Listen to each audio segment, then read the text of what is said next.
ओम शिवेभ्यो नमः। जी हाँ, आप सोच रहे होंगे कि आज मैंने अपने वीडियो की शुरुआत इस मंत्र से क्यों की है। फरवरी का माह है और इस माह भोलेनाथ का सबसे बड़ा पर्व जो कि 21 फरवरी को आने वाला है वो मनाया जाएगा। आप समझ ही गए होंगे मैं किस उत्सव की, किस त्योहार और किस पर्व की बात कर रही हूँ। 21 फरवरी को महाशिवरात्रि का पर्व पूरे भारतवर्ष में धूमधाम से मनाया जाएगा और हर साल यह पर्व फाल्गुन मास के कृष्ण पक्ष की चतुर्दशी तिथि को मनाया जाता है। शिव क्या है, शिव का अर्थ क्या है। महाशिवरात्रि आगामी 21 तारीख को आने वाली है, तो हम महाशिवरात्रि पर पूजा आराधना भोलेनाथ की करते हैं, शिव भगवान को याद करते हैं। परंतु क्या आपको शिव के अर्थ के बारे में पता है? तो आज मैं आपको सबसे पहले शिव का क्या अर्थ है उसके बारे में बताऊंगी। शिव मंगलमय और मंगलदाता है, कल्याण करता है, देवों के देव महादेव कहलाते हैं। महादेव क्यों कहते हैं इनको? क्योंकि ये पंच देवों के प्रधान माने जाते हैं।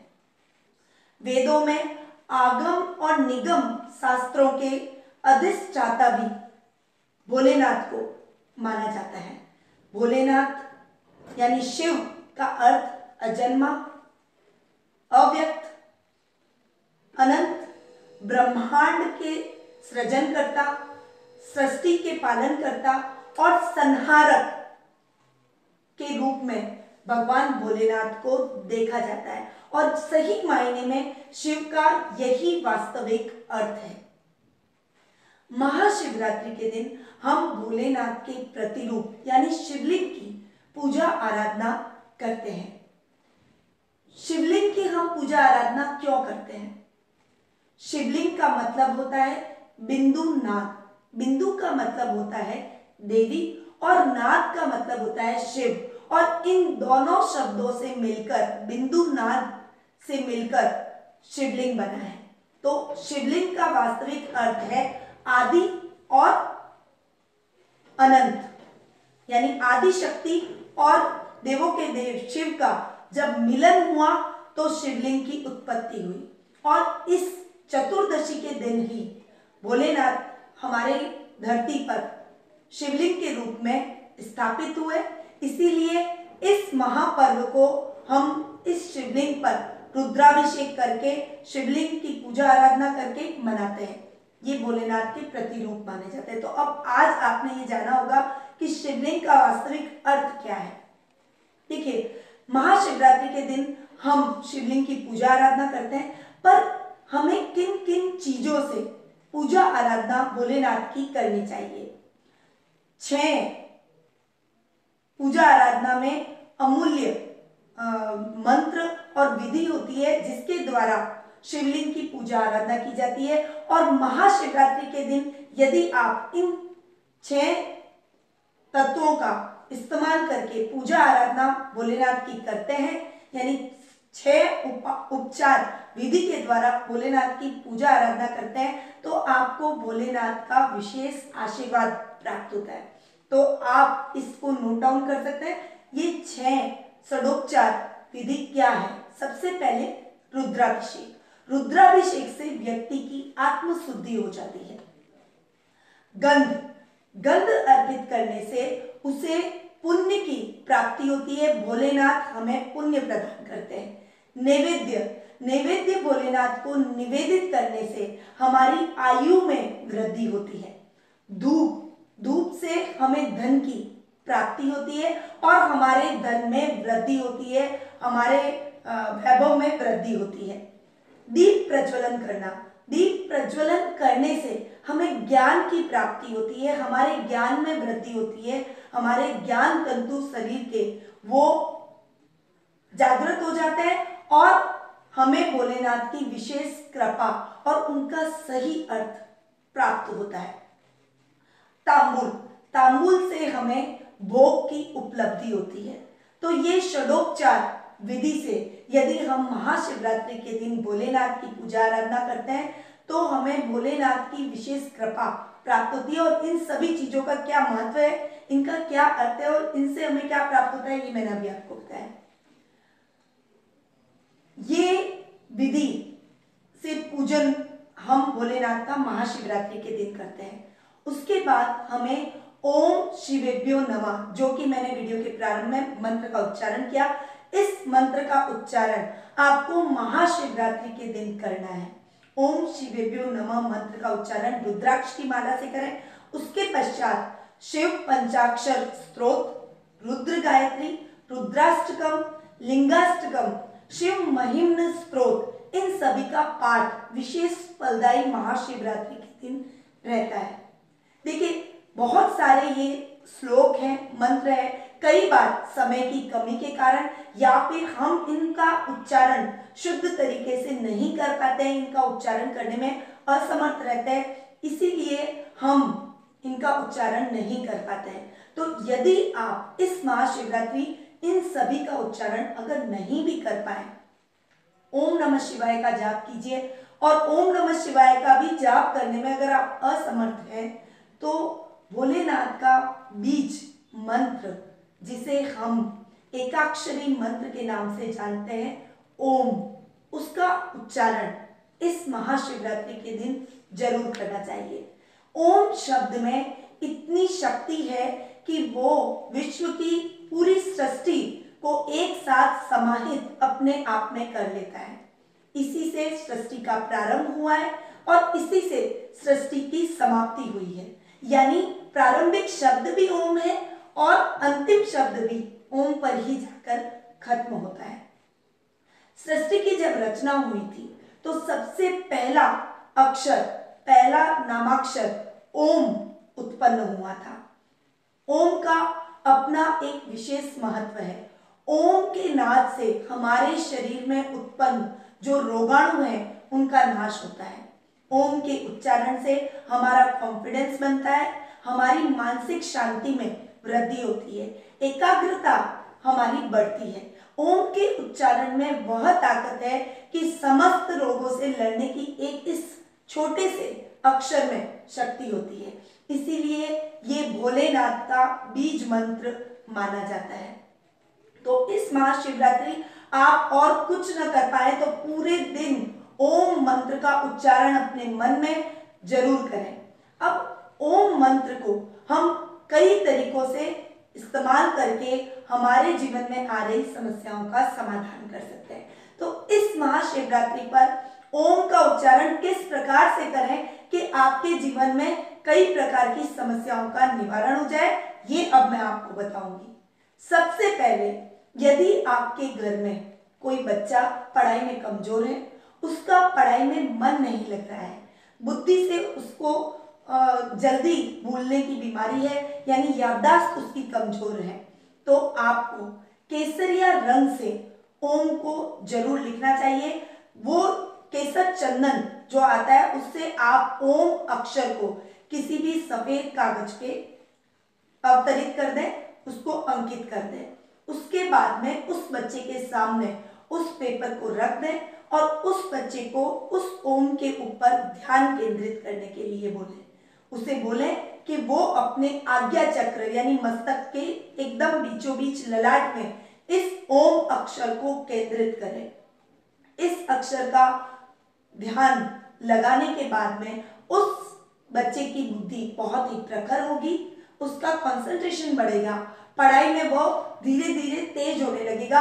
और इस महाशिवरात्रि पर ये उपाय करने से आप देखिएगा आपके बच्चे का जो पढ़ाई में मन नहीं लगता, उसका ध्यान भटकता रहता है, उसमें किस तरह से उसे मुक्ति मिलती है और उसकी बुद्धि एकदम से तीक्ष्ण हो जाती है। और ये मंत्र, ये जो मैंने आपको उपाय बताया है, ये उपाय केवल बच्चों के लिए ही नहीं है, जो शिक्षा के क्षेत्र से जुड़े हुए हैं या बुद्धि से रिलेटेड काम करते हैं, अपनी बुद्धि को और प्रखर करना चाहते हैं, उन सभी को ये उपाय जरूर करना चाहिए। वाद विवादों से आप घिरे हुए हैं, कोर्ट केस के कोई मामले आपके अटके हुए हैं, आपके अधिकारी वर्ग आपसे बहुत नाराज रहते हैं, कोई मामले, कोई समस्याएं ऐसी है जिनमें आप उलझ गए हैं और जिनका समाधान आपको नहीं मिल पा रहा है, आप अपने अधिकारियों को, अपने बॉस को कन्विंस नहीं कर पा रहे हैं, तो आपको महाशिवरात्रि के दिन नीले रंग के ओम को एक वाइट पेपर पे लिख के उसका ध्यान करना चाहिए। और ये आपको महाशिवरात्रि से 11 दिन तक ये उपाय करना है। इससे आपके मन में आज्ञा चक्र जागृत होगा, आप सकारात्मक सोच से भर जाएंगे, आपका एक ऑरा जागृत होगा और उसके बाद आप अपनी बात अपने अधिकारियों तक पहुंचाएंगे तो वो आपकी बातों को सुनेंगे, आपकी समस्याओं का निवारण हो जाएगा, किसी भी वाद विवाद में आप नहीं पड़ेंगे और जो समस्याएं कोर्ट केस बहुत लंबे टाइम से आपके सॉल्व नहीं हो पा रहे थे वो सॉल्व होते हुए दिखाई देंगे। तो ये एक बहुत ही छोटा सा उपाय है ओम एकाक्षी नामाक्षर का। चलिए अब एक और उपाय आपको ओम का बताती हूँ, एक और चमत्कार आपको ओम शब्द का बताती हूँ। ओम मतलब शिव और इस शब्द का कितना अधिक महत्व है ये मैंने अभी आपको बताया। रिश्तों में आपके घर में बहुत मनमुटाव और तनाव है, संतान से आपके रिश्ते अच्छे नहीं है, दाम्पत्य जीवन सुखमय नहीं है, कुटुंब से आपकी हर समय बहस होती रहती है, पारिवारिक सदस्यों में खींचातानी का माहौल रहता है, घर में एक कलह का वातावरण है, आप अपने शब्दों को बोलते हो और कोई आपके पारिवारिक सदस्य उसको अदरवाइज ले लेते हैं, यानी गलत तरीके से प्रेजेंट हो जाते हैं आप। तो इन समस्या से आप निपटने के लिए महाशिवरात्रि के दिन आपको सफेद ओम का ध्यान अपने मन में करना है, अपने ललाट पे यानी दोनों भुवों के बीच में आपको सफेद अबीर से ओम का लिखना है, ओम लेके और आपको अपनी भुवों के बीच में ओम शब्द को लिखना है और आंखें आधी खुली आधी बंद रख के आपको ओम मंत्र का ध्यान करना है। देखिए ये कार्य आप 21 दिन तक करेंगे। 21 दिन के बाद में आपके अंदर जो ऑरा जागृत होगा, इससे आपके पारिवारिक कलह का वातावरण खत्म हो जाएगा। आप जो बोलेंगे वो बात उल्टी नहीं पड़ेगी, सभी पारिवारिक सदस्य आपकी बातों को समझेंगे, आपके रिश्ते पहले की तरह सामान्य हो जाएंगे। तो है ना ओम नाम का कितना बड़ा चमत्कार। एक लास्ट उपाय और मैं आपको बताना चाहती हूँ। आप बहुत लंबे टाइम से बीमारियों से गुजर रहे हैं, आपके घर में रोगों का वास है, आप चाहकर भी रोगों से मुक्ति नहीं प्राप्त कर पा रहे हैं, तो आपको कुमकुम से ओम अक्षर को अपने सामने सफेद कागज पे लिख के रखना है और उसका ध्यान आपको भौं के बीच में लगाना है। आंखें अर्ध बंद होनी चाहिए, अंगुली आपकी इस तरह से पैक होनी चाहिए और उसके बाद आप ओम मंत्र का ध्यान कीजिए। जो सीधे और उल्टे हाथ की मध्यमा अंगुली है उसको इस तरह से रख के अंगूठे से टच करके आपको रखना है और ओम मंत्र का ध्यान करना है। देखिएगा आपको रोगों से कितनी जल्दी मुक्ति मिलती है, आपके स्वास्थ्य में बहुत ही जल्दी सुधार होता है, भोलेनाथ की विशेष कृपा प्राप्त होती है और आप जल्दी ही स्वास्थ्य लाभ को प्राप्त करते हैं। तो ओम अक्षर का अपना बहुत ही विशेष महत्व है। सृष्टि का सृजन भी ओम से हुआ है और सृष्टि खत्म भी इस अक्षर पर जाकर होती है। हमारे वेदों में, शास्त्रों में जितने भी श्लोक और मंत्र बोले जाते हैं वो ओम अक्षर से ही स्टार्ट होते हैं और उस मंत्र के समापन पर भी वापस ओम बोला जाता है। तो है ना ओम का बहुत अधिक महत्व।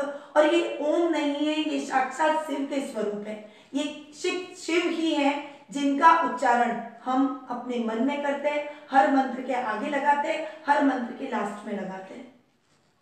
तो इस महाशिवरात्रि पर आपको मैंने ये जो उपाय बताया ये आपको जरूर करना है। अब मैं आपको बताऊंगी कि शिव भगवान को क्या चीजें बहुत अधिक पसंद है और इस महाशिवरात्रि पर आपको क्या करना चाहिए और क्या नहीं करना चाहिए।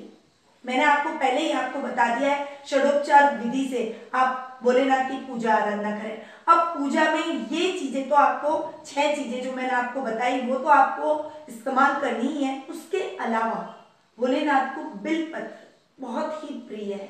बिलपत्र से आप भोलेनाथ को प्रसन्न कर सकते हैं, वो जल्दी ही बिलपत्र से प्रसन्न हो जाते हैं। साथ ही नैवेद्य में आक धतूरे भोलेनाथ को बहुत अधिक प्रिय हैं, आपको उन्हें चढ़ाना चाहिए। मौसमी फल जैसे गाजर, बेर या जो भी मौसमी फल आ रहा है उसको भी भोलेनाथ को महाशिवरात्रि के दिन अर्पित करना चाहिए।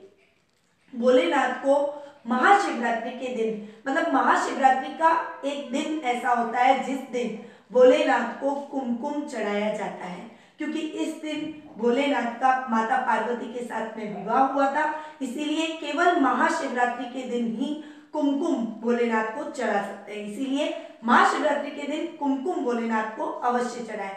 अन्यथा महाशिवरात्रि के अलावा पूरे साल भोलेनाथ की कभी भी पूजा करें तो कुमकुम भोलेनाथ को नहीं चढ़ता है, इसका विशेष ख्याल रखें। भोलेनाथ को चंदन अति प्रिय है और केसर चंदन हो तो वो और भी अच्छा रहेगा। तो आप भोलेनाथ की जब पूजा आराधना करें तो चंदन का उपयोग जरूर करें। भोलेनाथ को जब हम मंदिरों में जाते हैं, शिवालयों में जाते हैं, तो हम भोलेनाथ की परिक्रमा, हर देवता की अपनी परिक्रमा होती है, हम लगाते जरूर है परिक्रमा, परंतु भोलेनाथ को कभी भी पूरी परिक्रमा नहीं लगाई जाती है। भोलेनाथ को आधी परिक्रमा लगाने का विधान है। तो आप इस बात का जरूर ध्यान रखें कि महाशिवरात्रि के दिन आप भोलेनाथ के शिवालयों में दर्शन करने जाएं तो उनकी आधी परिक्रमा लें, न कि पूरी। इस बात का आपको विशेष ध्यान रखना चाहिए। तो मैंने आज आपको बहुत सारी महाशिवरात्रि से रिलेटेड जानकारी दी है, शिव से रिलेटेड जानकारी दी है, शिवलिंग से ओम नामाक्षर की जानकारी आज आपको प्रदान की है। आशा करती हूँ आपको मेरे द्वारा दी गई ये जानकारी बहुत ही अच्छी और उपयोगी लगी होगी। इस महाशिवरात्रि की सीरीज में आज ये मैंने प्रारंभ की है सीरीज। इस महाशिवरात्रि की सीरीज में आगे में राशिगत आपको भोलेनाथ पर अभिषेक के बारे में बताऊंगी और भी कई उपयोगी जानकारियां आपके लिए 1 बाय 1 लेकर आऊंगी। रुद्राक्ष के बारे में आपको बताऊंगी कि रुद्राक्ष कौन कौन से आपको धारण करने चाहिए, किस किस रुद्राक्ष का क्या क्या महत्व है, और महाशिवरात्रि के दिन आप उस रुद्राक्ष को विशेष रूप से धारण कर सकते हैं। तो आज से मैंने आपको महाशिवरात्रि की सीरीज स्टार्ट की है देना, आपको बहुत अच्छी और उपयोगी जानकारी आगे भी मैं आपको दूंगी। तो आप इस भोलेनाथ के महापर्व पर क्या क्या जानकारियां प्राप्त करना चाहते हैं, आगामी वीडियोस के अंदर मैं आपको बताऊंगी कि आप राशिगत भोलेनाथ को किस प्रकार से अभिषेक करें। साथ ही और भी कई लॉजिकल और उपयोगी ज्योतिषीय दृष्टि से बेहद ही खास जानकारियां मैं आपके लिए लेकर आऊंगी। तो हमारी इस सीरीज में आगे वाले वीडियोस का भी आप इंतजार करें। आपको ये वीडियो कैसा लगा, मेरे द्वारा दी गई आज की ये जानकारी आपको कैसी लगी, आप कमेंट बॉक्स में जाकर कमेंट करके जरूर बताएं। अब मैं अपनी वाणी को यही विराम देती हूँ। इस महाशिवरात्रि आपको भोलेनाथ का आशीर्वाद प्राप्त हो, भोलेनाथ आपके जीवन में आ रही हर समस्या का निवारण करे, आपकी उनकी कृपा दृष्टि आप पर बनी रहे। इन्हीं शुभकामनाओं के साथ निधि श्रीमालिका, नमस्कार।